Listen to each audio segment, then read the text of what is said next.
we are recording. Let me take another breath. Just have just a little bit. I mean, I hardly have any coffee. Hardly. I know, you poor thing. I mean, God bless I'm so parched. you. Might need a second one. The struggle is real. Absolutely. That is it's so perfect. It's all good. It's all Cracks me good. up, I man. thank you for that, Ryan. I thank you for that. Absolutely. All right, so here we go. All right, so I want to welcome you, Ryan Chrisenberry. Yes, thank you, sir. Thank you for having me. I'm glad to be here. Oh, sir, this is a huge honor. We have a lot of topics to go over, so let's get started. Let's do it. All right, sir. And so, do you remember of when you had first began to stutter? So, I don't necessarily remember when I first began to stutter. What I do know is that my mom told me that when I was probably around 3, I used to kind of have this like stem where I would like and I would just kind of like make that sound. And then from there on out, I can't really think about when I actually started to stutter, but I can start to remember when it started to really kind of impact my day to day life. And that was back when I started speech therapy, and that was in the fourth grade. Um, but I can't necessarily remember when the first time was that I started to stutter. But when my mom told me that story about me kind of doing that like vocal stem, I think back on it and I can remember that kind of like, and I don't know if like it was a self soothing technique or what, but that's the earliest, what I'll say, sort of like speech disruption that I can remember doing. All right, sir. Thank you for that. And does it also run in your, family? Are there any other, family members who also have a stutter? So there are. It's funny because I was thinking back, and I believe that each of the first men in each generation stutter because my uncle was, he stutters, and then my cousin Robbie used to stutter, and now I stutter.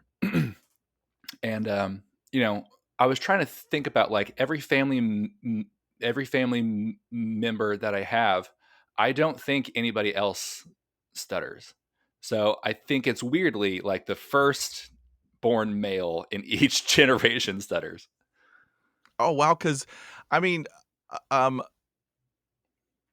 in my family history, my mom, she had, Hmm. a stutter. And so, with her, I mean, I don't know how this happened, but with her, Um, she was a teenager, and she had a severe stutter, and one day, Hmm. just one day, Ryan, she told herself, "I am done with this.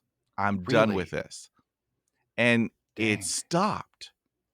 I mean, Good for her. I still have goosebumps. I mean, she's like Absolutely. I mean, just she had told herself, and then and so I don't know if it's, a girl power. Right. I don't know if she's a Wonder Woman. Well, she is a Wonder Woman because she's an awesome mom. Sure. But I mean, Absolutely. it just halted, and it's like, well, I still have mine. I know. I'm I wish 54. I just I wish turned it I could do yesterday. that. Happy belated birthday. Thank you so much. I feel like I'm Yeah, 21, but it's all good. I understand that entirely. Yeah, so I mean, I still have mine, but I mean, in my head, oh well, I'm just hashtag awesome anyway. So it is what it is. Absolutely. It is. Yeah. Okay, now you were talking about that you had speech therapy in the fourth grade. Did you Mhm. find it helpful? So, here's what's kind of funny. Um, my 4th grade speech therapist, and she was my 4th, 5th, and 6th grade, I believe, if I remember correctly, because those grades were all in the same, like, school building. Miss Gamble, and I will never forget her because she was incredible. She was this older white lady, and she was just incredibly kind, incredibly empathetic, and she had these tools and these devices that she would use to sort of like explain what a stutter is and where it comes from. And um, I remember she used this analogy of speech as like pouring out Coke from a large bottle. And so there are sometimes you can pour and it's kind of like do, do, do. And then you can kind of tilt it back and it pours out smoothly. And that always really, yeah, it always really kind of stuck with me. And I was like, man, that's really, really good. And then a little funny story.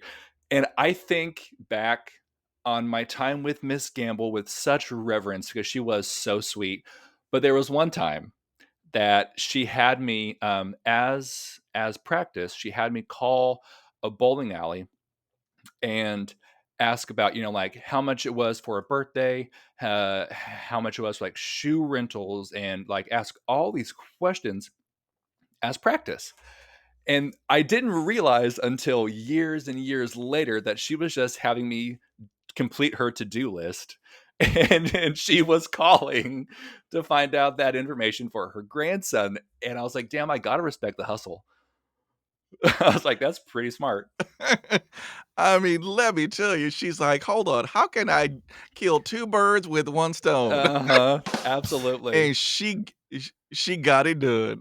She got me She done. got it done. Absolutely. I was like, that's clever. I'm telling you. I mean, okay, now, so I wanna talk about school because I mean, Yeah. s school, for everybody, it's a little, little hokey pokey, but for Mhm. us, that we have a stutter, it's a little bit more challenging. How did you handle school with having a stutter?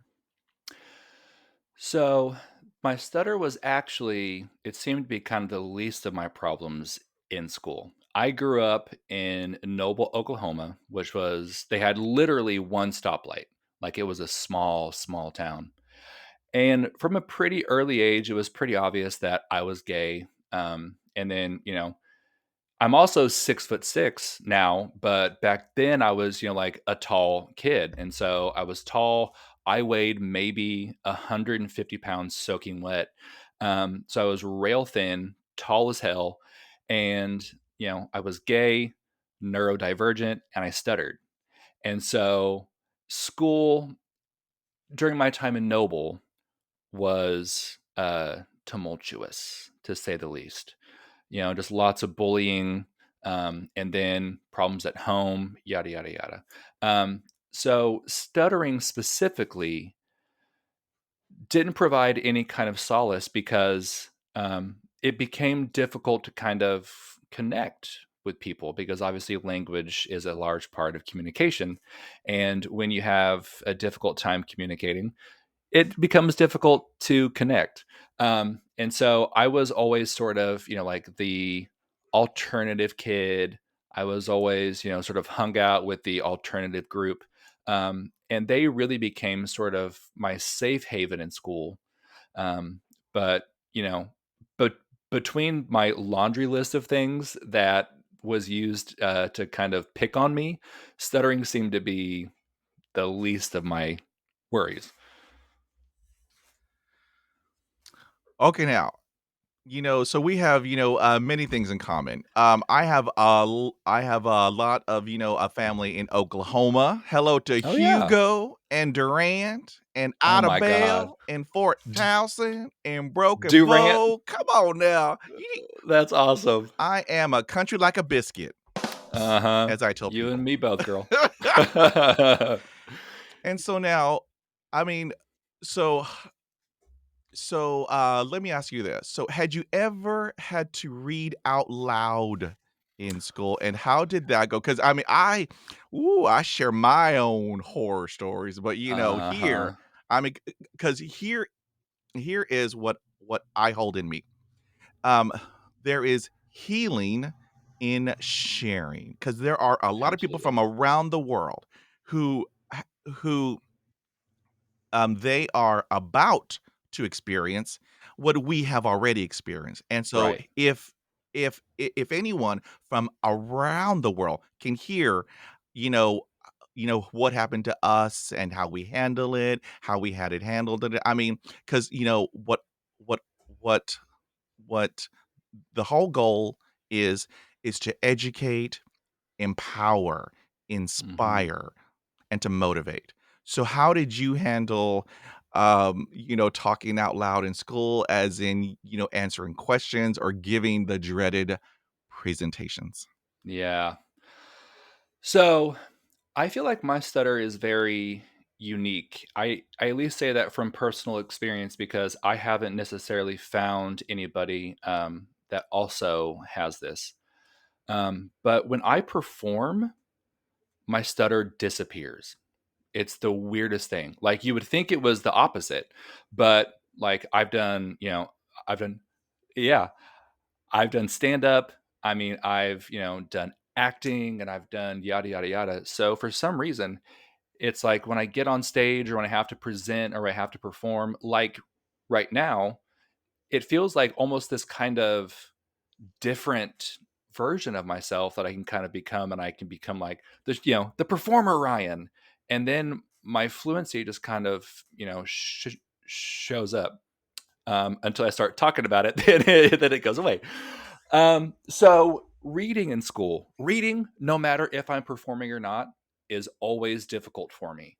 Which again, you would think the opposite because the words are right there in front of me. Um, but yeah, reading has always been really difficult. And of course, I have anxiety as well, and so I did the thing that I'm sure a lot of people do, which is where like, all right, we're going to read a paragraph each. I would count the kids and then count the paragraphs in practice. Yeah, and the reason, I did that was so that I could try and be as ready as possible. But then looking back on it, I'm like, I didn't hear anything that was read before me because I was so focused on, trying to practice what I was going to have to read. So that's what I did in school. And then with presentations and stuff, again, that kind of like performer Ryan would come out, and most of the time it was fine. And then I'll also say so I left Noble after my freshman year of high school. After that, I kind of came into my own, and I was a lot more confident of a person, and I was able to make friends a lot more easily. And so at that point, there weren't as many nerves in terms of like performing or speaking in front of a group because I felt like I had friends instead of people that were looking for ammunition to try to bully me. So at that point, it also became a lot easier as well to just sort of speak and just be a lot more comfortable. Ryan, I think we're twins. I think we're I think so twins too. because let me Yeah, tell you I love that. let me let me tell you something, Ryan Chrisenberry, because I'm Tell me country all like about it. cornbread. Tell me all All about it. right, so see, I am just like you. Now, okay, Hmm. so I am also a voice actor. So Nice. so behind all of what's here, I Uh-huh. have a little, a cubby. And Hmm. so it is where I do all of my, voice acting. And I mean, I am just like you. When I have to do a cold read, Ryan, I mean nothing. I mean, It's nearly impossible. if Yeah. anything, comes out. And here's Hmm. here's the crazy thing. So here I am. I'm on a Zoom, and the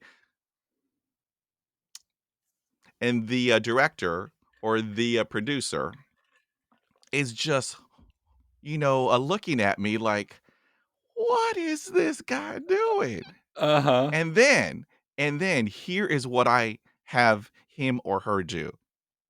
I tell them to turn off their camera and their video, Yep. and then on my end, I hit record, and Hmm. Pedro goes into acting mode. I don't know how to put it into words, but there's a switch in my head that turns on, and Yes. it's acting time. I am not Pedro. I am some other person, and I read the script, and then I halt it, and then I come back into the real world, and then I have him or her. I will, you know, type out, on Zoom. You can, you know, turn, everything on, and then have them hit play on their end, and they are just blown away. Yeah. And I I mean, I don't know how that works. yeah. I have a question for you because I can physically feel it in my, like, head whenever I kind of get into that mode. Like, I feel like this part of my head kinda, like, tingles, Yeah. you know? And it's, I don't know, reassuring, I guess, because whenever I'm on stage and I feel like I can kind of feel it, I know that I'm locked in, and I'm like, "Alright, I'm good." See, oh my god, I have goosebumps. Oh, all right, right, right. Okay. This is s- crazy. Okay, so when I hit I have a big old button, REC.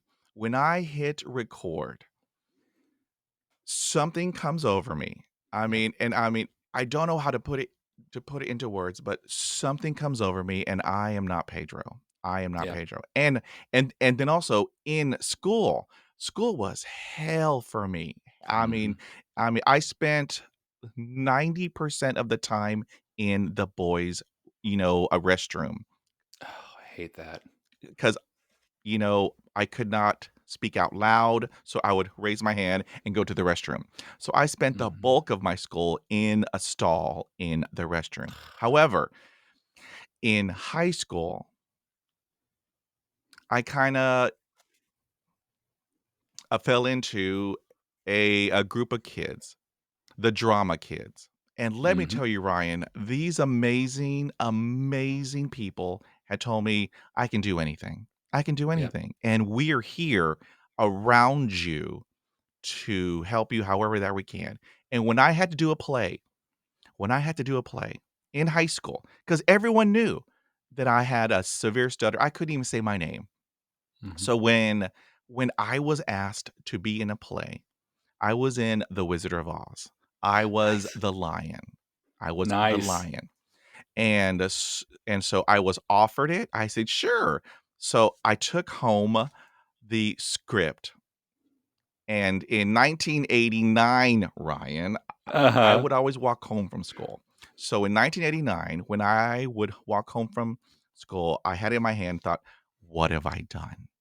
Mm. The entire school is gonna be in the auditorium. I'm gonna be on stage. What have I done?" And when I tell you I spiraled, I did Mhm. not sleep that night. I went, back in and spoke to a speech director, and so, I told her, "I don't know why, but I cannot do this." And Yeah. she told me, "We support you, and you can do this." Yep. And so what I did, Ryan, because as you know, we have to work 1,000,000 times harder than everybody else, and that is the Absolutely. truth. That is the truth. Mhm. So I took a whole month, I memorized all my lines, and I kid you not, when I physically walked onto the stage, I walked up, something came over me, Yep. and I was not Pedro. I was the lion, and Mhm. everything came out. I was animated, and I could see the people in the audience, their mouths were open because everyone knew Right. that I can't even say my name, and how can I be on stage acting in a 1 hour long play? Absolutely. And here is the brain explosion part. After it was all done, after I physically walked off the stage, there's Pedro. Mhm. And what does Pedro do? Pedro Stutters. stutters. Yep. And it was right back to where I was. And I was Yep. just but I have a love of acting. I mean, like you have a love of being on stage, so Mhm. do I. I mean, Yep. it's it's hard to put it into words, but when I am acting or on stage, I mean, it's like I am invincible. Mhm. And so after I am all done, it hits me, "Look what I did. Look what I Absolutely. have done." A So person proud. who couldn't even say his name, "Look what I have done on stage." And everybody afterwards, huge ovation, huge Yep. ovation. And and it is highly addicting to hear that Mhm. ovation because I wanna hear it again. I wanna hear it Yep. again. But, ooh, Ryan, come on, we're testifying Absolutely. today. I know. And if I can say one more thing on that, we live our lives with our fluency troubles. And no matter how much we practice radical acceptance and things of that nature, it can still be very, very frustrating. At least it is for me. I don't want to speak for everybody. But, then you get on stage and like you just get to talk and you just get to just be. I don't want to use the word normal, but your fluency is just there. And you're like, yeah. And then that that tightness in your chest eases, and it's just that for me, beyond the ovation and being proud and impressing everybody, like that is something too that I just really am, that I crave, is just that like finally I can talk, the way that I want to. And that's something that I treasure a lot. See, and I mean, you make a great, a point because because I have the opportunity in which I Mhm. tell everybody I am extremely blessed. I have the opportunity to speak with people who study from all over the world, Yeah. and everyone has their own specific, a journey. I have spoken to people who have a stutter and they don't want it, anymore, which I completely understand. And they want Absolutely. to obtain, a medical device or t- Mm. or take a medication, and then you have others who would turn to, cannabis, and then Mhm. you have others who will take, y- a specific, vitamins, and then Mhm. you have others who is like, it's what I have, and life goes on. And so, Exactly right. what I tell everybody, whatever is your journey, I support you. Whatever that Mhm. you want to do, because who am I to judge? I mean, if you want to have a device in your ear, I am behind you 100%. I Yep. mean, however that you wanna handle it, however that I can help you and support you and be there for you, that is where I will be. And for Pedro, Mhm. I mean, I am 54 years old, Ryan. And so I started, stuttering at the age of, 5 years old as Yep. a result of a dog attack where, he jumped Oh on my me gosh. and my head hit the concrete and then the speech was gone. And so, so I've had this for quite a long time and I've done Oh my everything, Ryan. gosh. I tried, a voodoo and that didn't work. You tried I voodoo? tried yes, I was Oh in my my goodness. 20s and really desperate, Ryan, because Wow, I bless mean, your heart. because I had because I had to work, Ryan. I had to Yeah. enter the corporate, a world and make money to survive because in my head, Mhm. everything was about survival. Yeah. Pedro has to survive. He has to eat. He has to have a roof over his head. So I Mhm. tried a voodoo. I walked in And so I was told to have a seat, and she had a roo a rooster's, a claw that she held over my head, and she had, her chanting, and then I had to, turn around a couple of times, and then Wow. she's like, "So, am going to go and grab an egg, and then I'll come back and crack it into a glass of water. If the, egg yolk holds, you are cured. If Mm, it breaks, then I'm sorry." And wow. so then, she heads back, and she has the egg and a tall glass of water, and she cracks it into the glass of water, and the egg yolk holds. I am cured. You're I cured. paid her $40, and back Uh-huh. then, you know, in Yeah, the early '90s, that was a lot of money. absolutely. Absolutely. And so I paid her, I walked out, I am cured. I was in hog heaven, and then I thought, "I'm hungry, I'll go to Whataburger." So I Classic. walked up, I mean, I was as confident can be. I was like, "I got this because I am cured." She cured me Uh-huh. with that egg. Ryan. Oh, When I no. tell you I walked in and nothing came out, and the person is like, "Yeah? Hello? Oh my Hello?" god. Don't you dare. I was mortified, Yeah. and I walked out. Went home, ate a Ugh, sandwich. So, that breaks my I heart, mean, I tried that. Pedro. However, I have also had 20 years of speech, therapy, Mhm. which, has helped me tremendously. And then I also did the, hypnosis in Wow. in which I had to tell you, Ryan, that was the only time in my entire life when my whole body was at rest. Because Mm. I don't have to tell you, because you had sp- spoken it. You have a tightness in your chest, and Absolutely. everybody who's hearing us from around the world, stuttering is physically exhausting. Mhm. Not to mention, Absolutely.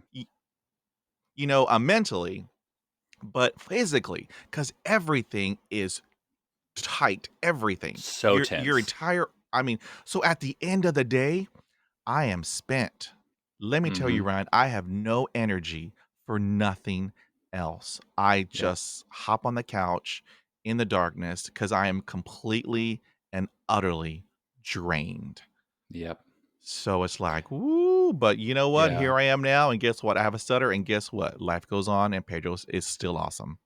Absolutely. That's all I got to say, Ryan. All right, so Absolutely. let's head back. Man, this is an awesome conversation. Okay. I love it. Woo, okay. So here we go.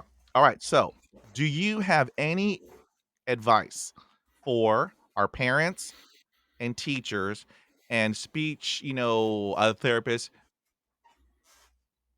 in regards to stuttering? It's tough because on this, I can really only speak from my perspective because, I'm not a parent, I'm not a teacher, and I'm not a speech pathologist. Um, and here in a second, I would like to tell you a funny story about an experience I had with a speech pathologist. Um, I mean, I think my biggest piece of advice is just patience. Just give whoever you are interacting with that has a a speech impediment, just give them time, give them patience. The biggest thing for me is, you know, I have such like a deep rooted love for storytelling and communication, and like I want to communicate so bad. And then when I feel like the person that I'm trying to communicate with just isn't interested in listening because I'm taking too long, or they become annoyed, or blah blah blah blah blah, that doesn't feel good. Like that is such a horrible feeling because like it's human nature to want to be heard. to want to like feel like you exist. And then, when you're trying to talk and you're really excited, and in that excitement, you start stuttering, and then like you just kind of see the light just sort of like leave the person's eyes. It's so unmotivating, and it's heartbreaking because, like you want to share this thing with this person that you love, and they don't care to hear it and to hold that space. And so, my biggest piece of advice is just patience, and then at the end, after they're done telling the story, then you can take all the pieces and put it together and react however you need to. So that's my biggest piece of advice there. See, Now, yes. so yeah, No, go, go. I want to tell this story, but I don't know sort of what you allow on the podcast. It is like around a sexual encounter. Can I tell that story, or should I not? Go ahead. Okay. So, back when I was single, I had met this guy on the apps. And so we decide to meet up. I go over to his house, we do our thing. And then as I'm leaving, he had sort of a larger house. And so it took us a while to get to the front door. I don't like awkward silences. And so I was like, trying to come up with small talk just to get us to the front door so I could leave. And I was like, "So, what do you do for work?" And he says, "Oh, I'm a speech therapist." And I was like, "No way, I stutter." And without missing a beat, he says, "I know." And I was like, "Oh, oh, okay." Just clocked me from a million miles away. I was like, I thought my mouth was busy the majority of the time, but I guess you got what you needed, to just absolutely. I was gagged. I was like, "Oh, okay. Yeah, great." See, and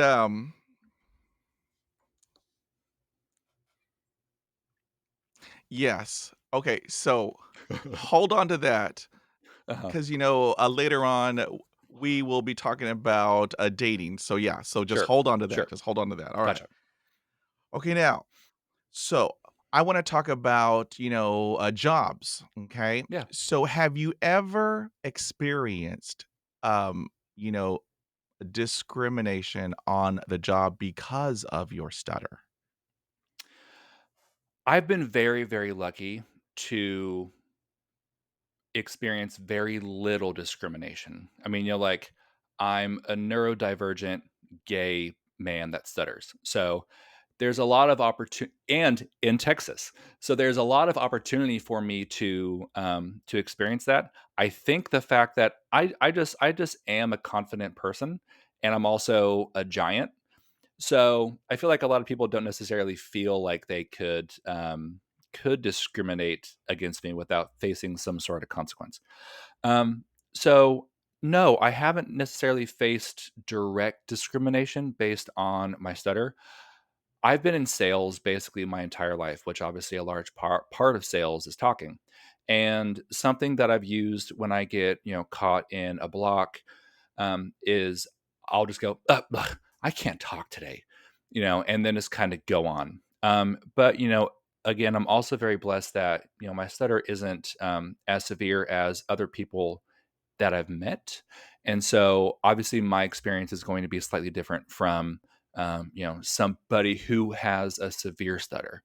And sort of on that topic too, when I was in college, and I love this story because it allowed me the opportunity to be of service and kind of like provide um, a comforting space for somebody else that stuttered. When I was in college, I used to work at this restaurant in the student union, and I was a cashier. And there was this kid that would come through pretty often, like at least a few times a week. And no matter how long the line was in front of me, he would always come to my register because he knew that I stuttered and he had a severe stutter. And he knew that I would just wait and just give him the time and the space to get what he needed to say out. And it wasn't ever an issue. It wasn't ever a problem. And that was always something that I was always very touched by, but also very excited to be able to just hold that space for him and sort of like be that port in a storm. Because as you know, ordering at drive-throughs can be tricky at times because they're trying to rush you. They just want to, so yeah. See, and I mean, I really do think we're twins, Ryan. Uh-huh. I am the older twin, but I mean, Right. so Just barely. I mean, just a hair, just a hair. So I mean, I am a trainer. I am a Hmm, teacher. I'm a trainer. I'm an instructor, and I get on stage. I have a PowerPoint, and the yeah. average time of those are 4 hours long. Oof. And so, but I have an awesome, co-trainer. And so, Mhm. as we are hosting, a multiple, trainings, I had a person just like how you were telling me. He was like, "I wanna be in your class," but he wrote it down on a piece of paper. Oh, yeah. And so he gave it to me, and then, I looked up and I already knew. Yep. I already knew, and I shook his hand and said, "Sir, you're awesome. It would be an Mhm. honor to have you in my class." Absolutely. And and when I tell you, Ryan, I mean, the power of words, the power of words. When I told him that, because I could see him. He was like this the entire time, just Yeah. stressed and stressed. I mean, he had his shoulders high, and I mean, he looked stressed. When I told him, "I got you. I got you." Mhm. Everything went completely down, Yeah. and his eyes were tearing up. And so That's I so said, "Sir, is it sweet. okay if I hug you?" I love that. I gave him a hug That's and said, "Sir, awesome. it's gonna be awesome because you have me, and we are gonna have a great time." And Heck yeah. and so I loved how you have a way as you are doing a sales meeting or pitch. I have what I call a really great ice, a breaker. Okay, so Mhm. before I do anything, I have everybody in a huge auditorium. Yeah. I got the PowerPoint behind me. I got a clicker. And so before I start anything, I tell everybody, "Hi, good morning. I am Pedro Pena. I will be your trainer for today. Also, I have a speech impediment. I have a stutter. If at any time I get hung up on any word, I want you to give me 8 hours." And then I hear laughter, which helps me out. So if I get hung up on any word, I want you to, give me 8 hours. I will get it out. However, if you know what I'm trying to say, help out Pedro. Help me Yeah. to help you to help me.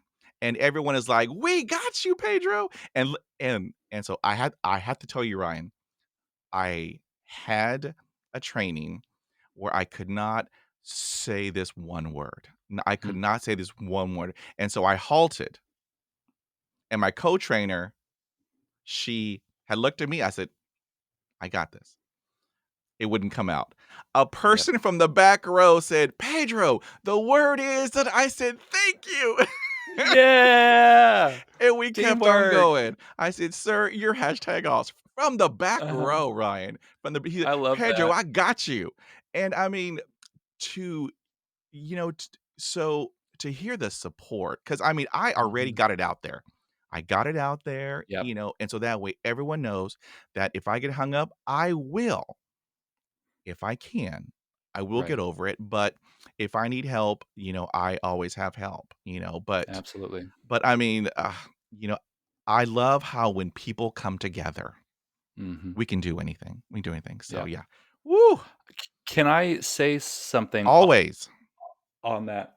Um, you know, obviously being younger, shame and embarrassment is, oh my, it's like it's the biggest thing in the world. And then as you start to grow up, you realize that, having a stutter is not something to be shameful of. And you don't have to hide it, but when you're younger, you don't want anybody to know because, oh my God, it's so scary. And it makes you feel othered from your peers. So when I did stand up, I sort of did a similar thing where my first joke, my opener, was about my stutter, and I said, God, it's been years now, but it was something like, "Hey, everybody, I'm Ryan.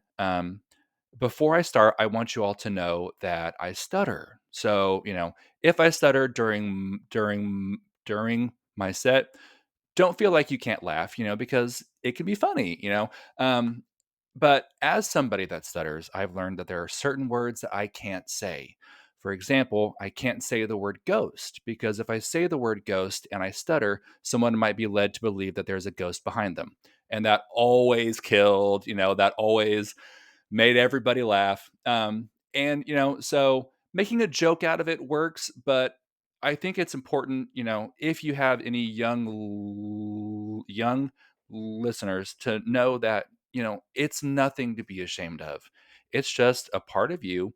And you'll find that eventually, maybe not in middle and high school because kids are vicious, but as you grow up, if you just own it, people are gonna want to help and support you, So never feel like it's anything to be ashamed of. I mean, 100%, sir, 100%. And I mean, I mean, I had shame and guilt Yep. for decades. And when I tell you, you cannot hold on to it. Because Mhm. your whole body, it will tell you enough is enough. Yep. And it will tell you, with or without your help. And Mhm. because I mean, when I mean, so what I tell everybody is when I turned, 40, I just woke up and Yep. said, enough is enough. Enough is enough. I love Pedro. I love you, which Mhm. I had never told that to myself ever in Yep. my entire life. When I woke up, when I turned, 40 years old, I woke up and said, Pedro, I love you. I looked in the mirror. I said, you are awesome. You just have a stutter. Guess what? Life goes on. And Yep. I kid you not, Ryan, the shame, the guilt, the darkness, everything went away. Yep. Everything went away. Um, and if I stutter, well, guess what? I stutter. Mhm. I will get over the hump. And if I don't, it's okay to ask, "Can I help you, Pedro?" Of course you can. Right. Of course, because I am at that age. I'm old, Ryan. I don't. Right. When I have a block, Ryan, I don't breathe. I don't breathe, Yep. and my eyes close. So I will lose oxygen. I will, lose a consciousness, and I will Yeah. pass out. And I Right. cannot do that again, Ryan. I Nope. cannot do that again. So I tell Can't do everybody, it. help out Pedro. And it is always appropriate to ask because there are some people who don't want you t to do that, Mhm.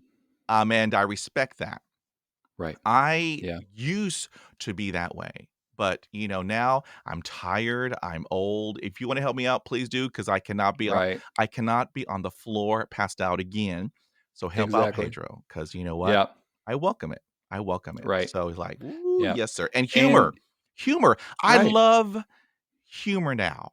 I mean, because back in the day, Ryan, woo, there was no humor. There was just shame, guilt, and No. darkness. And Right. now I love humor because it puts everyone at ease, Mhm. and I did not know, that I'm a little bit, funny. I mean, Yeah. I am You know, I just have a couple of jokes, and so, I am a little bit Uh-huh. funny, and so I have used humor to help out. And so, I mean, Absolutely. it's yeah, it's called survival, Ryan. It's Yeah. called survival. And you learn that, the people that are gonna have a problem with you stuttering are not the people that you need in your life, Woo! You better So, preach, Ryan. You yeah. better preach. Yeah, so Exactly. really, they're doing you a favor by showing you, like, Who they "Okay, I are. don't need to" Right, yeah, "I don't need that."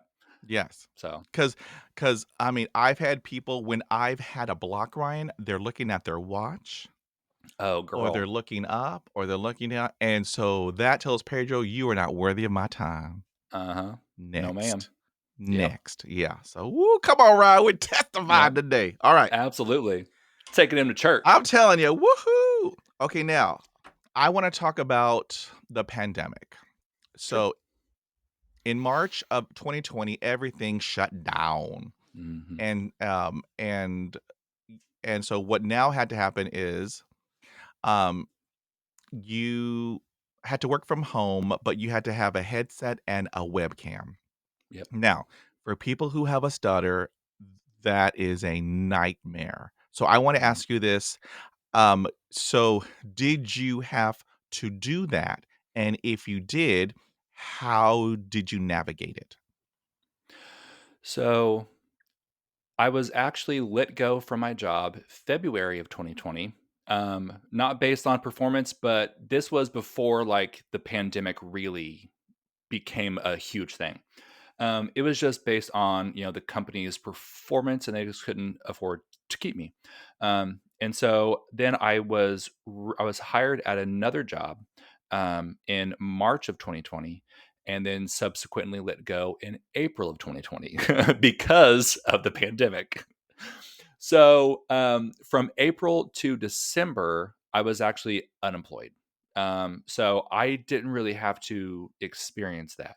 I was living with a couple, and so we kind of like had our like COVID pod, so we didn't really see anybody outside of that, and so I didn't really have that problem. And then in December of 2020, I started doing luxury apartment rentals, and so I had to be in person. So that wasn't really something that I had to deal with. So, let me tell you, Ryan. So I had to do this, Hmm. and let me tell you, I spiraled. I spiraled because I Oh thought, no! this is, a part of what I have to do. Yeah. Now, I have to handle all of my hour-long trainings now have to be over Zoom. Hmm. And so I switched up my ice, breaker because you have everyone on there. And so I Yeah. told everybody, it is not your internet connection. Pedro just That's a has a good block. one. Pedro, That's a good one. okay, now I give you the permission to have that all used on stage. And Absolutely. so I would tell everybody, if Pedro has a block, it is not your internet connection. It isn't the Wi-Fi, it's just Pedro having a block. So just, you know, have me some time. Yeah. But again, if you know what I'm trying to say, and they would come off, of a mute. Here's a word, Pedro. Thank you. Thank you Yeah. very much. So That is a yeah. good joke. That's funny. Yes. I like that Yeah. a lot. So you now have my permission because it's all good. All right. Deal. Okay, now, so I want to switch, gears a little bit. So, you know, do you think that it is important for people who have a stutter to have a thick skin? Oof. I mean, I don't want to, necessarily tell anybody how they should feel their emotions. What I can say is that for me, um, it was necessary, especially when I was younger. Growing up and, being a grown up now, I don't really ever run into issues where people, make fun of me for it. Um, they, they because my stutter is so mild, they might think that, I'm just tired or something like that, and they might kind of like joke about it. And that can kind of, be a little like, nip at my confidence or my ego, probably. Um, but, I think that having a stutter is something that makes you unique. And so some people see other people's things that make them unique and want to pick on them for it. So that's going to happen.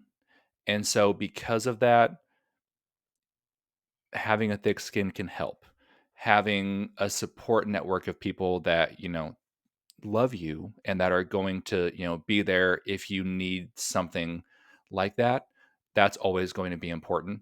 But, if you are listening to this and you are younger and you are still feeling that shame and that, um, that guilt around having a stutter, just know that it does get better. And, you'll grow up and you'll grow into yourself. And I was told my entire life that I would grow out of my stutter, but hasn't happened yet. And I'm 33, almost 34. So I'm not going to say that you'll grow out of your stutter, but you will grow into, the confidence that you need. And then eventually you realize no one cares. Like, it's all good. So just hang in there. It does and will get better.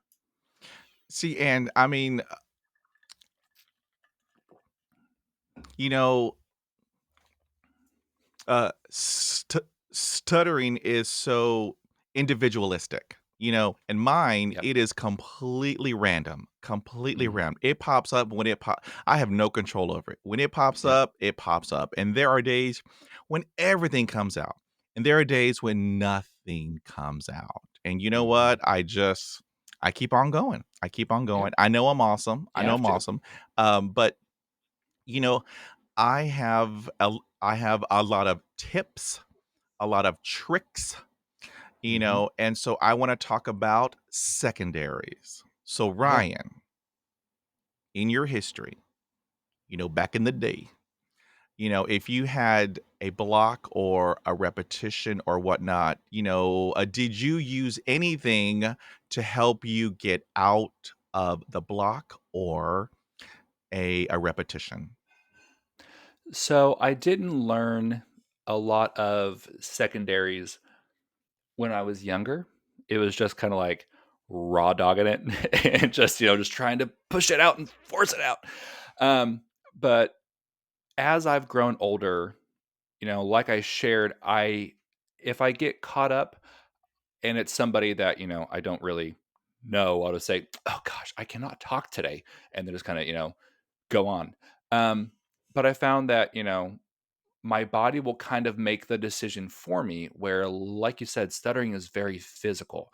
So if I'm caught in a block and I just, I'm trying to push it out, my body will eventually say, "Whoa, girl, let's stop there."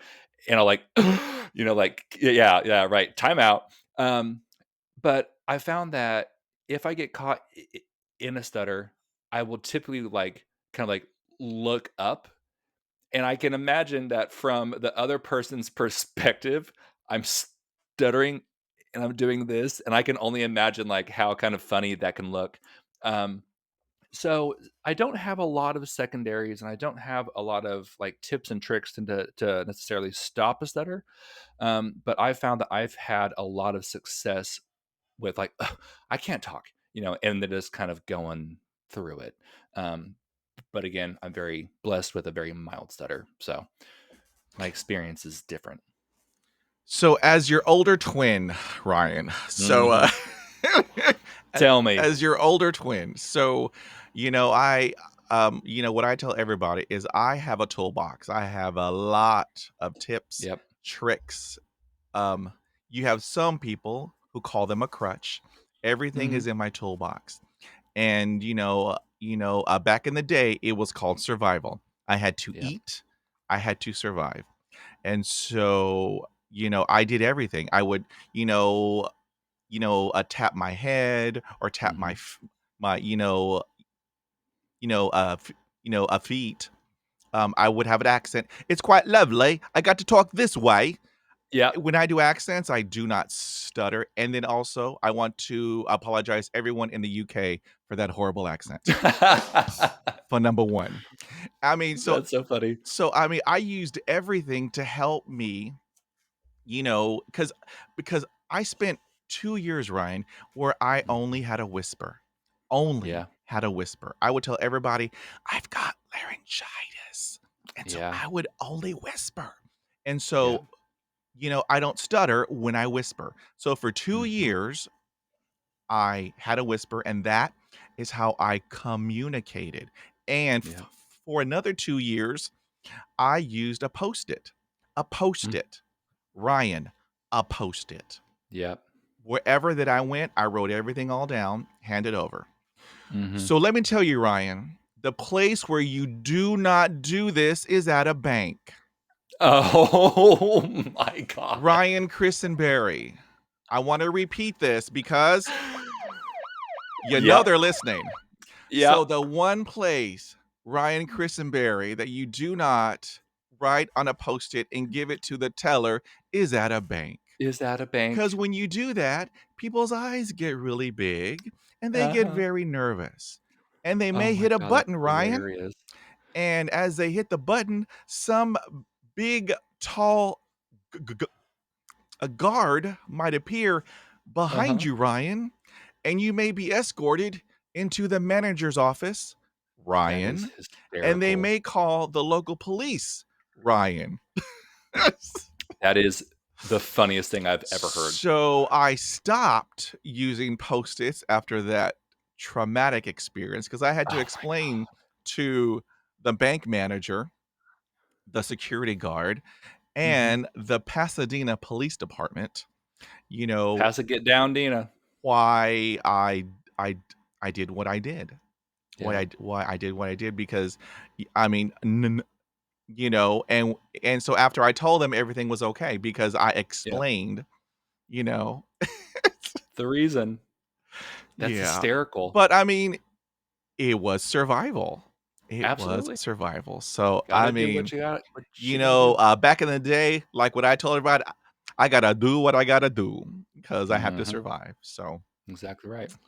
yeah, that's just Pedro's world. So, Yeah. That's so funny.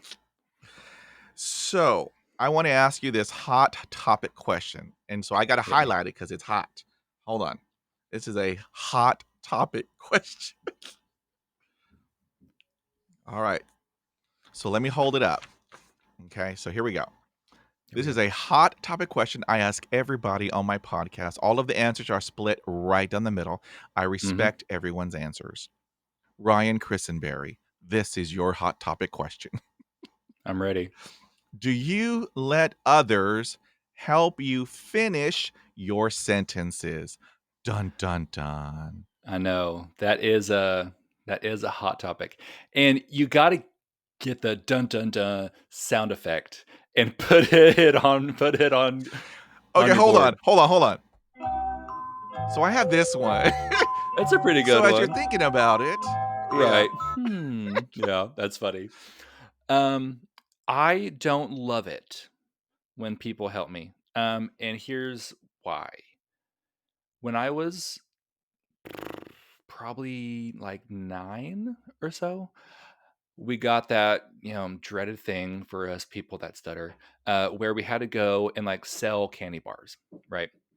So I go across the street to my best friend's house and I'm talking to his dad and I'm trying to like give him, the pitch and I'm trying to sell him and he literally spits on the floor and says, "Spit it out, boy."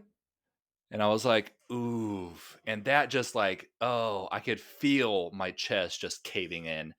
Um and because of that, I think specifically, I don't necessarily love it when people help me out with trying to finish my sentences. Now, some people will, and I don't really let it bother me too much. I don't really get offended. Um, but if I have a relationship with somebody, then, I'll ask them politely to not. But if it's just somebody that I'm talking to, then it's not really that big of a deal to me. See, the old Pedro in the early 1970s, because I am your older twin, Ryan. In the Right. 1970s, the 1980s, the 1990s, and the early 2000s. Good Hmm. Lord, I'm old. I did not want anybody to do it. Yep. You know, because all that I heard when I was, growing up, that I am a broken, Hmm. that I have a form of, a mental, retardation, and that I would Right. never amount to anything. Yep. And so if you hear that constantly, like every other day or once a week, you tend to, believe it. Yeah. And so in my head, I wanted to prove everybody wrong, but I couldn't, I mean, Right. I just I could not. And and so when others would help me, I would get angry and rage and just, walk away. But Hmm. after I turned 40, Ryan, after I'm a little seasoned, a little Right. marinated, as we say Yeah. here in Texas, I reached a point where, look, I just have a stutter. Yep. It doesn't define who I am. It's just what Pedro has.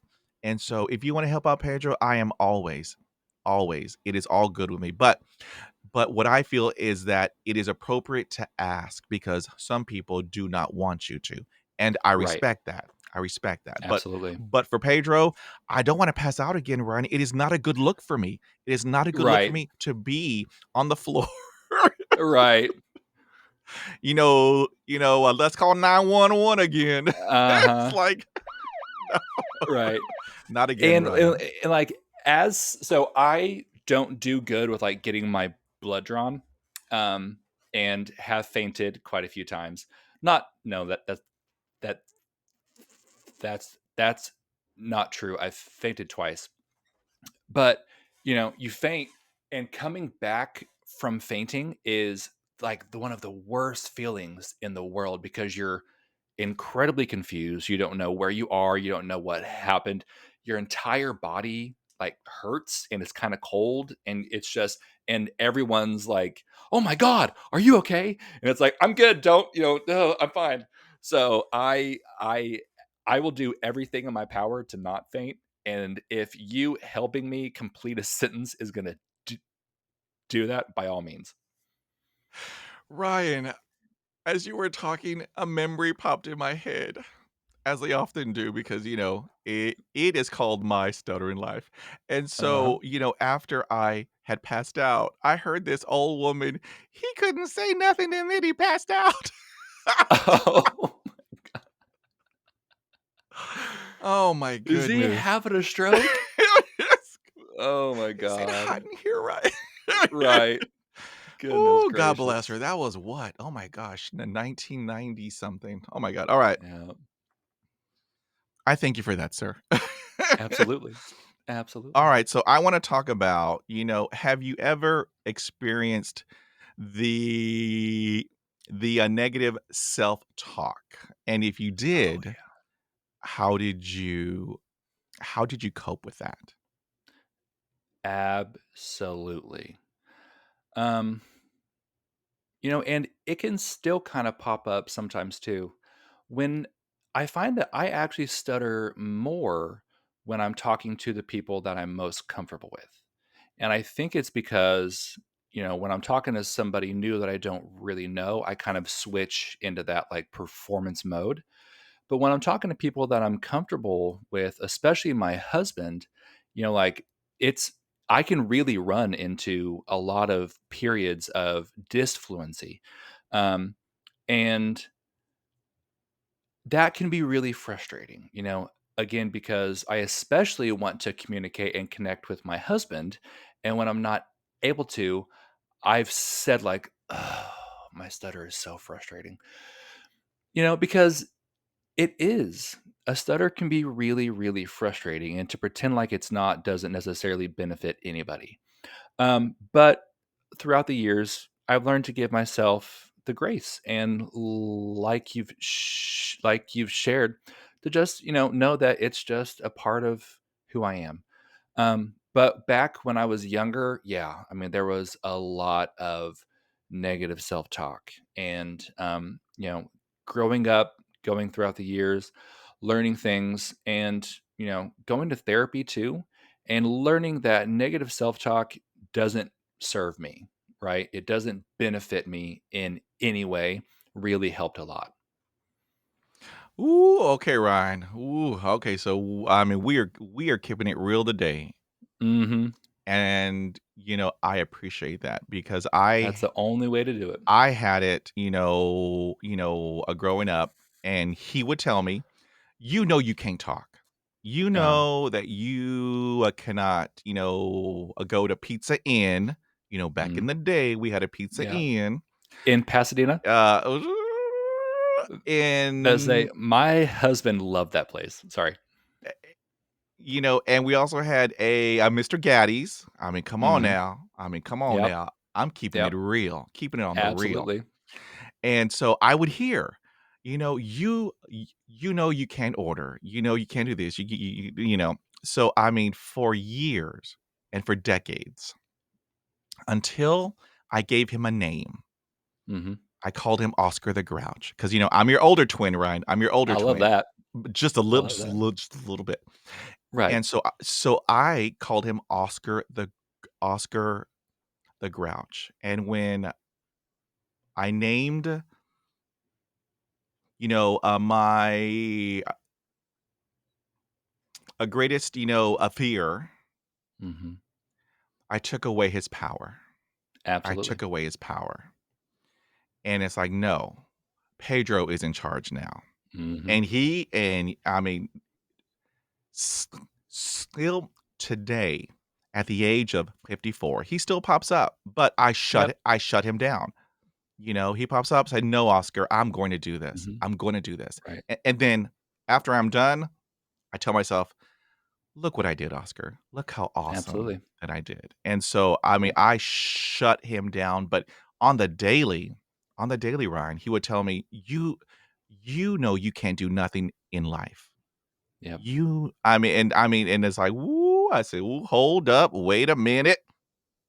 And so, after I took back, the power, and it took a long time, Ryan. It took a long Yep. time because he had such power over me. He had FEAR, Yep. fear. He controlled me with fear. And when and I mean, I don't have to tell you, it is paralyzing to Mhm. have fear as a person who has a stutter because it will Absolutely. make you stop in your tracks and make you say, "Okay, so I can't really do this." Right. And here's how powerful that it had become, Ryan. So I was, a pre-law, Mhm. back in the day until I watched that movie, My Cousin Vinny. Oh my god. The moment the court scene appeared, I was mortified. Mhm. Here comes that little voice reinforcing what I saw that was Right. going to be my career. Mhm. I saw that on a Saturday. On that Monday, I went to the school admissions and changed from pre law to psychology. Yep. That is the power of fear. That's how powerful it is. And let Absolutely. me tell you, I'm woo. And so, but I love what I do now because I get to help people, but in a different way. But Right. I used to love the law. I Yep. watched every TV show on TV. Plus, I love to argue. I'm Hispanic. I'm just kidding. Just kidding, everybody out there. Love all y'all. So yeah, the power of fear completely switched my entire life. entire life. Yep. So, See, I did acting in high school, but I did not do debate for that exact reason because I didn't feel like I would be able to, because of my stutter. So I feel you. see, and I'm right there with you because I Yeah. knew. Okay, so I'm not delusional. I know what I can do and what I Right. cannot do. I could Yeah. not do debate. I said, Nope. let me do acting and some poetry and some prose because Hmm. I can put myself. But no, not in debate. Right. No, not Yeah. it. No. And the cool part was back in high school in 1988. Um, Uh-huh. y- y- you know, um, you know, our play went to state, and, Yeah. then I got a, high school jacket. So, woo! Nice. A Letterman Come jacket. That's on now. awesome. Alright, awesome, Yeah. awesome. Alright, sir. So I wanna ask you a head scratcher question.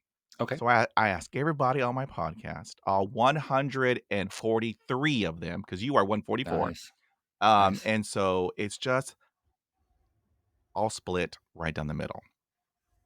I'm just curious. So when you are alone, can you speak without stuttering? I'm trying to think if I really speak when I'm alone. Um, when I am like thinking internally and my internal voice is fluent. Um, I guess like I'll talk to my dog and like I might, say sort of quick little like off-handed things. But I don't think I stutter when I'm alone. I would need to, like, really, like, from this point forward for, like, a couple weeks, try and pay attention to it, but my knee jerk re r reaction is that I don't, which is odd to think about, yeah, like, I haven't really ever thought about if I do or not, right. Yeah, so I mean, again, it what I have is random. So when I Mhm. am alone, I can um, there are times when everything comes out and then there are times when it isn't. And so, and just as an FYI, I talk to myself every day. It is Yeah, what it is. right. So, okay, so here is whoo, so here is another hot topic question because I ask everybody and it's just split right down the middle. Mhm. So, have you ever encountered a situation where you have experienced a block? And I'm not talking a regular block, it's a long block. And Yep. the other person is asking you, "What is your name?" You have a Mhm. long block and you're looking at the person or you're looking up or whatever. And then after a long period of a pause, they ask you, "Have you forgotten your name?" Oh my god. So tell me, Ryan, as your older twin, has that ever Uh-huh. happened to you? I just when you said that, I just, like, felt this anger just bubbling, and I was like, "Oh my god," because I have had that happen. And it's funny because it seems like when I get particularly angry, my stutter disappears.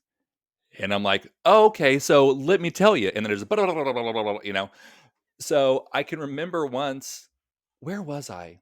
I feel like I was probably ordering food and, she asked for my name for the order and I just was completely stuck. And I was just like, I mean, I could not get it out for whatever reason.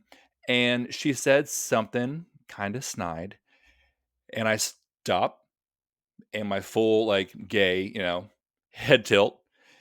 And I was like, oh, actually, I stutter. So give me a second. My name is Ryan. Thank you. And then left. And I mean, oh my God, does the like immediate spike in blood pressure was immense. I mean, I don't have to tell you, Ryan, but I mean, if I had a quarter, I would have a house in the Woodlands. I would have Uh a huh. house on the beach in Galveston. I would have Yep. a house in, Dallas. I would have a Mm hmm. house in Greece, in Paris, But not Austin? in Bali. There you go. And so, but I mean, but you make such you have such awesome insight. So when Mhm. I'm angry, everything comes out. When I shout, everything comes Yep. out. When I'm in church and talk with everybody else, everything comes out. Mhm. It's like, hey, bada boom, bada Right. bing. You know what? It Absolutely. is what it is. It is what it is. It's what it is. All right. All right, sir. I thank you for that answer. So, Absolutely. how do you feel about the representation of people who stutter in the media hyphen movies? So I haven't seen a whole lot of representation. I know there's the King's Speech. I've never seen it. Not for any particular reason. I just haven't. And then beyond that, I haven't really seen a lot of representation. I have watched. There's one short film. I wish I could think of the title because it is incredible. Basically, the synopsis is this guy has a severe stutter, and he meets this girl online. So online, right? They're typing and everything's fluent. And then she wants to meet up, but he doesn't want to because he stutters. And I don't want to spoil it because it is such an incredible short film. I'll have to find the title. But yeah, it's incredible. And then there's a documentary called My Beautiful Stutter. Yes. Oh, it's so good. It's so good. I watched that with my husband, and I was like, hopefully this gives you some insight into, what it can be like to live with a stutter. Ryan, I have goosebumps. I interviewed the director Nice. of My Beautiful Uh-huh. Stutter, and when I tell you it was powerful. Oh my god, Yeah. like oh my I have goosebumps. That documentary is so good. It's I mean, Girl, I cried and cried and cried. you It was so cried. sweet. So I continue to cry because I hear that constantly. I mean, I l I that is a beautiful It beautiful is. It's incredible. documentary. So I encourage everybody to go see My Beautiful Stutter. It's an amazing, Highly inspirational, recommend it. I mean, just oh, yeah. I gotta find really quick It and the name. right, and then also, I also want to highlight how people who stutter are, you know portrayed in the movies. We don't have Mhm. intelligence. We may have a Exactly. tooth We're dumb. or 2, Yep. and Right. so If we're lucky. if we're if we're lucky. And so what I wanna see people who stutter on the news as an anchor. I wanna see Yeah. people who stutter who are actors. I mean, I wanna Mhm. see people who stutter on TV, Absolutely. because what I tell everybody, we are hashtag awesome. We Yeah, are we are. courageous, we are resilient, we are resourceful, and we have a bright light. I tell Mhm. everybody, each of us has a bright light, and it shines so bright for all Yep. to see. And so Yep. I want to see us everywhere in the media Mhm. because we have a voice and our voice has a value, and we need Yeah. to take up space because we matter. We Mhm. matter.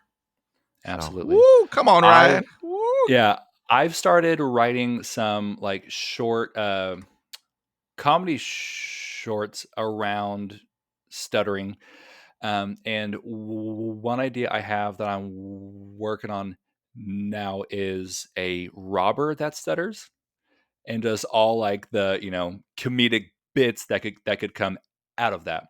And before we get too far, the title of the short film that I recommend everybody watch is called Stutterer. It's like 6 minutes long. No, it's 13 minutes long, and it's really, really, really special. Um, who is the, director Shoot, or uh, how can we find it? Is it on YouTube? Is it on it's on YouTube, okay, uh-huh. Benjamin Cleary is the okay, director. It's got a 91% on Rotten Tomatoes. okay. I Super good. So I will, definitely check it out. Awesome, awesome, Hmm. awesome. I thank you, sir. Yeah. So here is a deep question, and it's a powerful question. I ask everybody on this podcast. I respect everyone's answers. So I want to ask you, Ryan Chrisenberry, do you consider stuttering as a disability? Stuttering as a disability. Um, I think there are so stuttering is obviously a spectrum, right? There are people with stutters like mine where, it's pretty mild. But I've met people who it can be debilitating because they almost like can't communicate.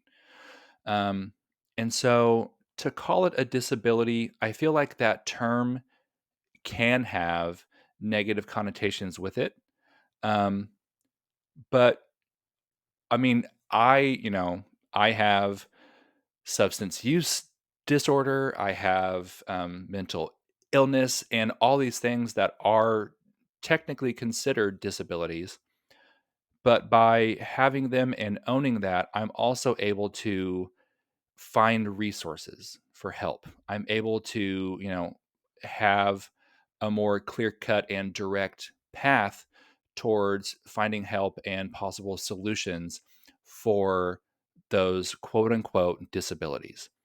So I don't want to call stuttering a disability. I think um, it can be not disabilitating, but it can be very very difficult for people that have severe stutters, and being able to own that and then being able to find solutions around it, definitely can be scary, but it can also offer you the opportunity to find ways that you can help to lessen a lot of the stigma, a lot of the fear, a lot of the shame, a lot of the mental and physical um, characteristics of having a stutter around that. So if it is beneficial to you to consider a disability and to own it and then to use that to sort of find those solutions, then I think absolutely, you should do that. Awesome, sir. I thank you for that. I thank you for that. So had you ever, thought about, having a stutter might hinder your, a career path? Absolutely. I mean, I've been in sales, I've been in retail, I've been customer facing in essentially every career path that I've had. And so every career path I've had has required me to, speak. And that can, definitely be difficult with a stutter. Now, I don't know if it's ego, I don't know if it's me being stubborn or what, but when I got into my 20s, I decided that I'm not going to let my stutter stop me from, doing the things that I truly want to do. And so, I'm not very good on the phone, especially. I'm a lot better when I'm like in person. Um, but, obviously, especially if it's a cold call, oh my god, my stutter comes out super bad. Um, but, I decided I'm not gonna let my stutter stop me from doing the things that I wanna do because I wanna live as full, um, and as full a life as possible and have as many experiences as I possibly can. That's why I did acting, that's why I did stand up, that's why I've done poetry, because these are things that I had an interest in and things that require a lot of talking. So that can be scary. But yeah, I just decided that, I'm not going to let it stop me and from at least trying. Yeah. Oh, yes, Ryan, because, yeah, I mean, I have been told my entire life, you cannot do this. Hmm. Cannot, do that. But, later on in, life, I became a contrarian. said, Yeah. "Watch me, watch me." Right. So here I am. I'm a trainer, I'm a speaker, I'm a teacher. Yep. Everyone said, "You cannot do that because you have a stutter. You cannot do that." And when I tell you, ooh, I am very competitive. It is the Yep. Libra in me as your older Uh-huh. twin, Ryan, as your older Uh-huh. twin. This the Libra in me. I said, "Watch me, watch Right. me." And when I tell you, when I applied for the job in which, I now have, after I had applied, the day after, I cleared out my old office, cleared all the Mhm. picture frames, everything I took out, put into my SUV, and I claimed this job. I Yep. claimed it. So, Absolutely. a week, later, I had received an email in which I was eligible. A week after that, another email to schedule the interview. Mhm. Another week after that, I was hired.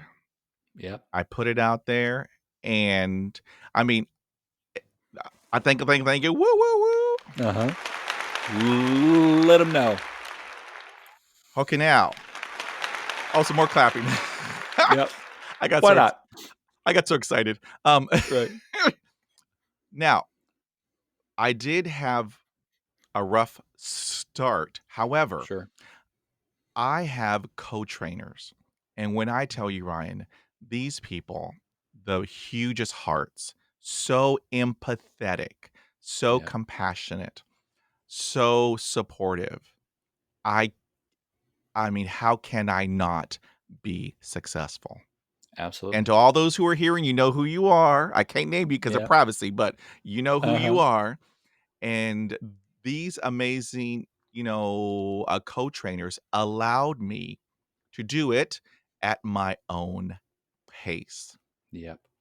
And so after, I got the hang of it, ooh, I love to hop on stage and teach for 4 hours at a time. Absolutely. That's a And lot of talking. it is a blessing. Well, I always have, a little bit of coffee with me, Uh-huh. just a little It's a bit. small amount. Couple ounces. I know, yes, but here's the whole Mhm. key. When you're having a good time, when you are having, you know,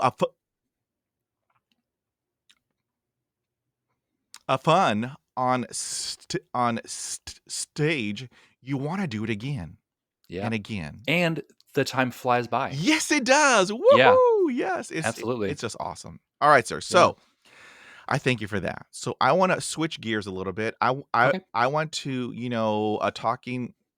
I want to talk about, dating. So Mhm. for everybody, it's a little hokey pokey, it's a little Yeah. stressful, but if you have a stutter, it is very Mhm. challenging. How did you navigate dating with having a stutter? Oh, man. Well, I told you the story earlier, um, but, going out on dates, this is probably not necessarily the healthiest way to look at it, but I sort of see it as almost like a job interview. And I'm really good at interviews, because, I just see the other person as another person, because that's what they are. Yes, they may be the hiring manager, but at the end of the day, they're still a person, right? So, when I would go out on dates, it was just kind of like this. We would just talk and just sort of get to know each other. Now, when I, got to actually know the person and I became comfortable, that's sort of when my stutter would really kind of show up. But by that point, we had this relationship formed, and so it wasn't a big deal because if it was, I wasn't going to be with that person, obviously, right? But as somebody that stutters, I would inevitably stutter on the first date, and I would just, sort of mention, "Hey, I stutter." So that's what that was. I would never hide it because by the point I was dating, I had released the shame, and so I just owned it. And that was kind of like the first litmus test of like, all right, are you the kind of person that I want to be with? Because if you're going to be the kind of person that makes fun of me for having a stutter, then I don't want to be with you. 100%, because what I tell everybody, there is somebody out there for you. There are Absolutely. 7 billion people on this planet. Yeah, There is somebody for you, absolutely. and that person does not care if you are buck-toothed. That person Right. does not care if you have purple hair. That Yep. person does not care if you have a stutter. They Mhm. love you for you For because 'cause you. you're Yep. awesome. And when I tell Exactly. everybody that is a blessing, you hold on to that person. So woo woo, Mhm. come on, Ryan. Good Absolutely. job. All right. So I want to talk about all of this new technology. You Mhm. have Google Home, you have Alexa, and you have Siri.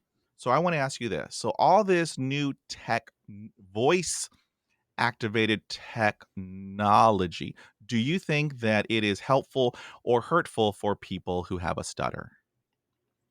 I think I can see how it can be hurtful because obviously a majority of the technology's usefulness is based on your ability to use your voice to get it to do what you want it to do. Um, I've had it like interrupt me a few times when like I'm asking Siri for something, um, and like I'll get like stuck in a block, and then it's like I don't know what blah blah blah blah, and I'm like, okay, well if you give me a second, um, but, I don't really necessarily have an issue with it. I will say I always tell any kind of AI tech stuff, please, thank you, I love you, because eventually when they take over the world, they're going to kill me first so that I don't have to suffer. All right. Ooh, ooh. I mean, that would hit me deep. That would hit me Uh-huh. deep.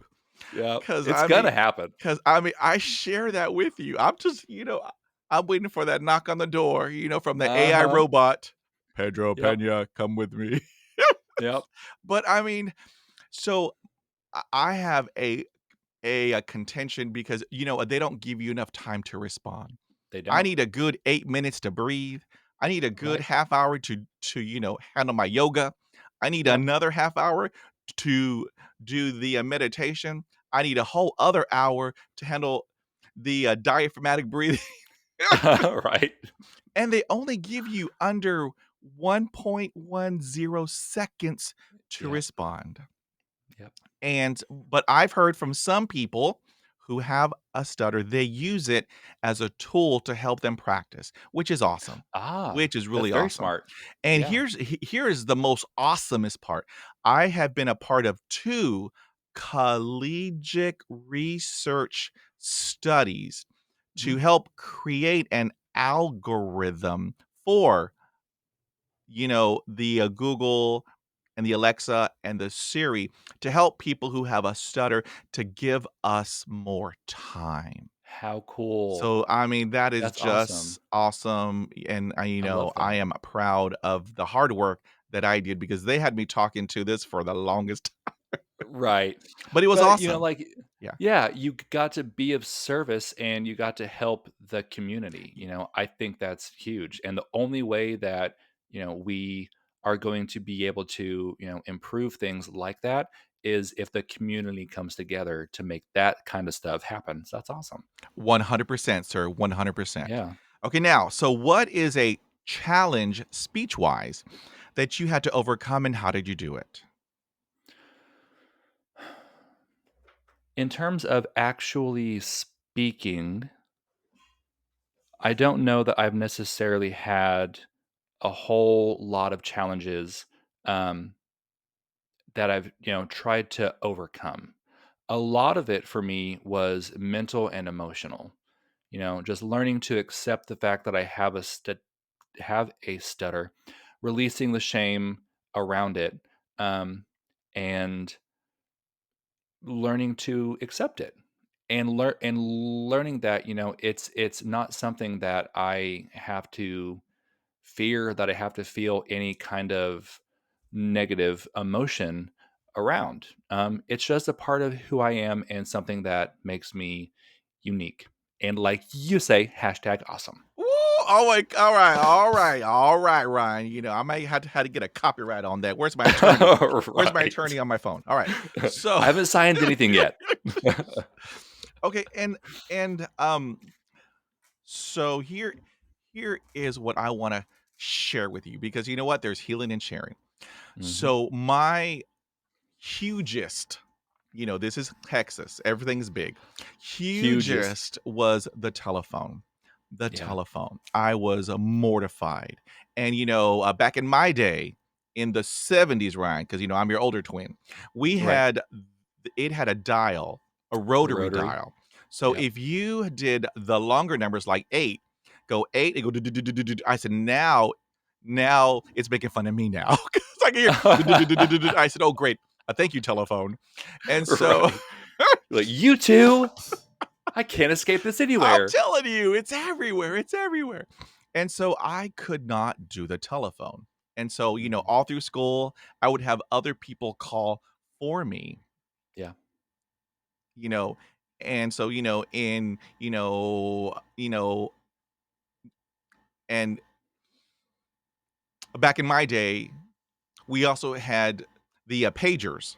Yeah. I mean, yeah, we had the old technology. Uh-huh. And so when it would go off, my heart would just come out my chest until Yeah. Like, great. one day I said, Pedro, because, I always talk myself in the third person. It's me, it's Yeah. not you. So I said, Pedro, you're going to have to do this because Mm. you need to go you know, into the world Yeah. and work. And they have telephones. So I had an office, a job, and it had the telephone that I was extremely, um, scared. Mhm. And so what I did was I went to eBay and found that exact same phone. I Yeah. bought it off of eBay. I had it in my bedroom. I put it on top of the bed. It was just the phone. It was not connected. It was only the phone. Mhm. I practiced on making phone calls and I practiced receiving telephone calls. Nice. So I pulled on everything. I called on the Lord. I called on everybody to help me. Uh-huh. So for 6 months, Ryan, every single day for six, months, I practiced on that telephone on my That's bed awesome. in my bedroom. I practiced on making phone calls and practiced taking the phone calls. That's awesome. I had anxiety and fear in the beginning. At the end of the 6 months, it became extremely boring. Right. Like this I, again? uh, it's that, the D word, I desensitized Right. the whole experience from anxiety and fear to it became extremely boring. Yep.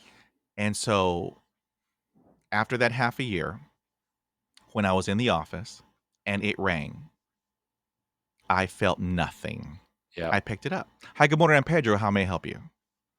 And what I tell everybody, and I mean, this is so true, Ryan, in every aspect of our lives. Every coach will tell you if you want to improve on anything, you got to practice. You got to Yep. practice. And for us, I have already told you this, but we have to work a million times harder than Yep. anybody else on even doing the most simplest of tasks. Cuz it took me 8 months to say my name. 8 Yeah. months in front of a bathroom, a mirror to say my name. Cuz every Mhm. time it's Pedro Pena. The P's came out like a kiss. Right. Ryan, like a kiss. Yep. When I was asked my name, I would go, and they would say, "Are you kissing me?" No, sir, I am not kissing you, sir. I did not Oh my kiss your god. wife. I did not Yep. kiss you. Yep. I am just trying to say my P's. And so it Right. took me 8 months, Ryan. I practiced every morning. and every night, Yeah. Pedro Pena, Pedro Pena, Pedro Pena. And at the end of the 8 months, it became boring. And now it Yep. just rolls off my tongue. So I mean, That's what it takes. we are all different, but I have to survive. And Mhm. this is what I had to do.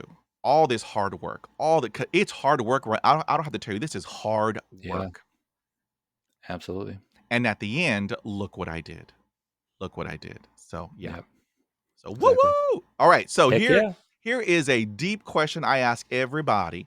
All answers are split right down the middle again. I Mhm. respect everyone's answers. So, Ryan, do you think it's okay to stutter, or is it important to keep chasing the fluency gods? Sure. It's absolutely okay to stutter.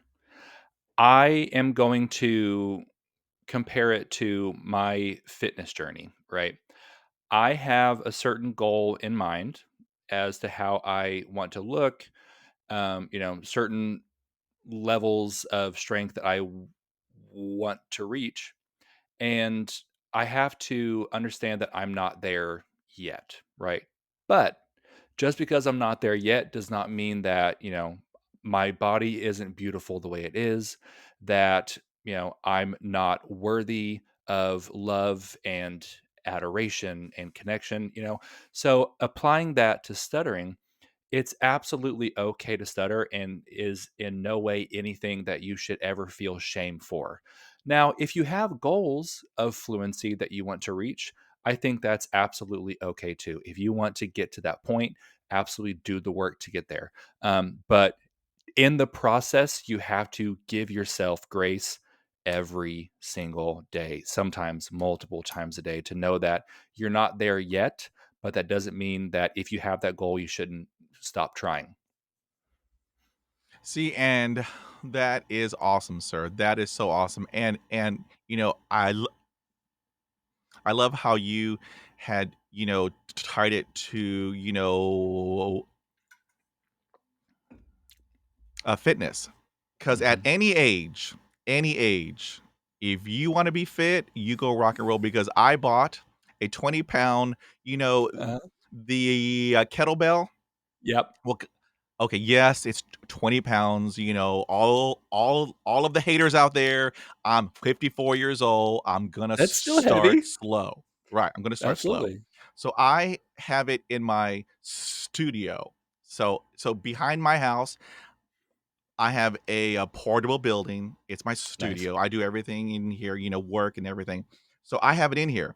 And one day, Ryan, I was in it to win it. I felt Yep. so good. And so you know how you do it all Uh around huh. you?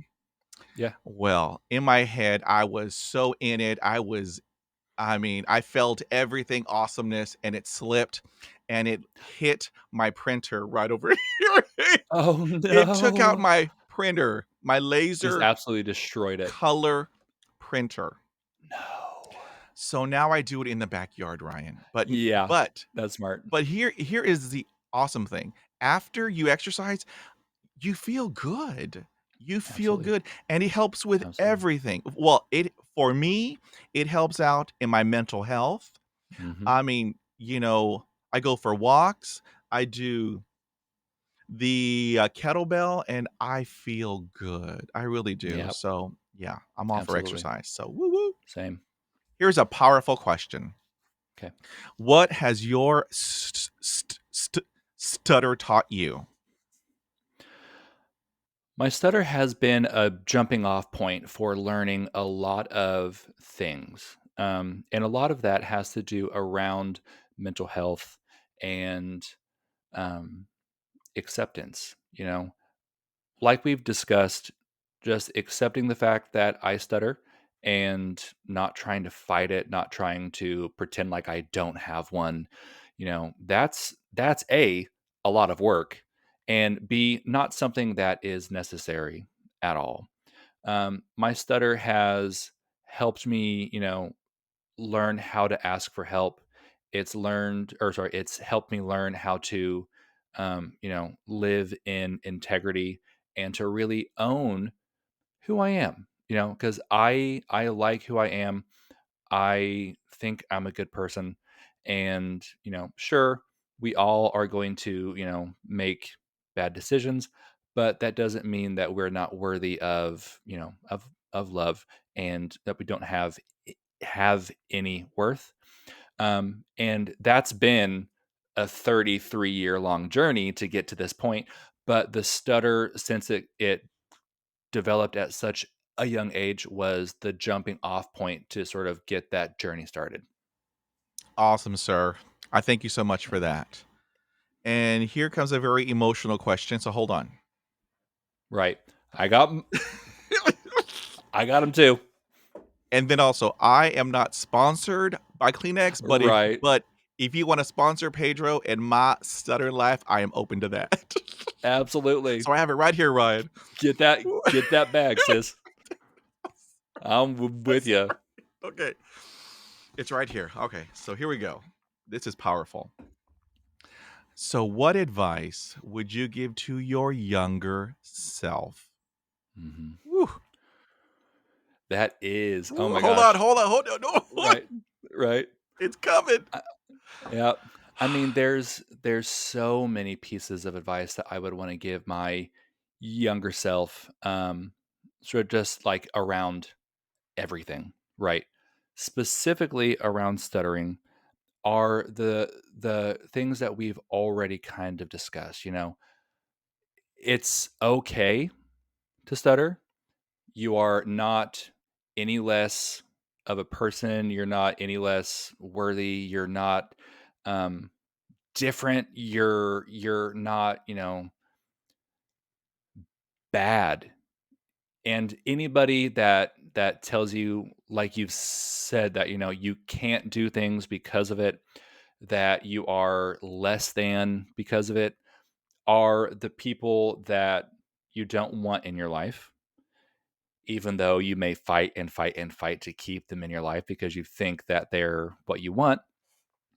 Eventually you'll come to learn that that's not the case, and that it's absolutely nothing to be ashamed of. The sooner that you can learn to own your stutter is the sooner that you can begin the journey to growing up and becoming the person that you are eventually going to be. And that person is going to be amazing regardless of a stutter. So own it, find your people because they are out there, and don't let your stutter stop you ever from doing something that you want to do. And that's my sermon. Woo, Ryan. All right, Ryan. All right. I'm good. I'm okay, Ryan. Yeah, I'm okay. you made it. I'm I thank you for asking. I'm okay. All right. All right, so here is our last question. And man, Okay. I've when I tell you I have enjoyed having this conversation, I mean, I woo, feel the exact woo. same way. Thank you so much. Ryan, your hashtag awesome. All right. So are you. And it is copyrighted. All right, so here we go. Right. So if you had the opportunity to give insight about stuttering on the world stage, what, a message would you convey? This is something that I don't want to say had to contend or fight against. Um, and, I absolutely, in every way, do not want to get political because I don't want to go there. But Joe Biden has a speech impediment. I have seen people online use that to suggest that maybe he's not as intelligent as he may be. I have had people assume that I'm not as intelligent, that I don't have things to offer, that I don't have, you know, these worthwhile insights into things, simply because using my voice to communicate them takes me a little bit longer. That's all it is. We're not less intelligent. We're not less worthwhile. We're not lesser than. We are we don't have, or we do have insights, valuable insights to convey if you just have the patience and if you can just give us the time to do it. That's all that we need. It just takes us a little bit longer. You know what? And that is a beautiful message. That is a beautiful Mhm. message. So we have been talking for almost 2 hours, Ryan, but I I mean, know, it's look at us like go. just went let's just like because I mean, Flew by. I have I mean I have, thoroughly enjoyed speaking with you, Ryan. As You have were I. Thank hashtag you. awesome, hashtag phenomenal, hashtag courageous, hashtag pure excellence. You are a beacon of light. And Thank you, and as are you. and what I tell everybody, healing, there's healing in sharing. I truly Yep, believe that because anyone absolutely. around the world that has a stutter, you can hop Mhm. on our podcast and hear amazing people from around the world share their, journeys, our Yeah. adversities, our triumphs, and know that we are awesome. We are truly Yes, we are. awesome. So Absolutely.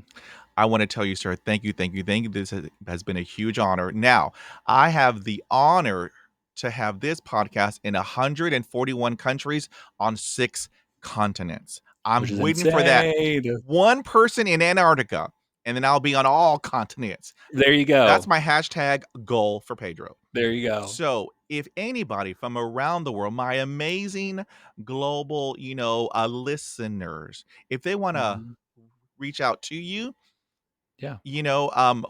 what would be the best way? Sure. So, I'm mostly on Instagram and TikTok. And my handle on both of those is ryanis.online. Absolutely feel free to send me a DM, give me a follow, and let's connect. All right, so that is awesome. So I will have the hyperlinks in the podcast, notes, so that anybody around the world can hop on there, hit the hyperlinks, and they can have a contact, and reach you. And so just Perfect. one more time, it is a true honor to speak with you, Mr. Thank you. Ryan Thank you. Thank you. Chrisenberry. I have enjoyed.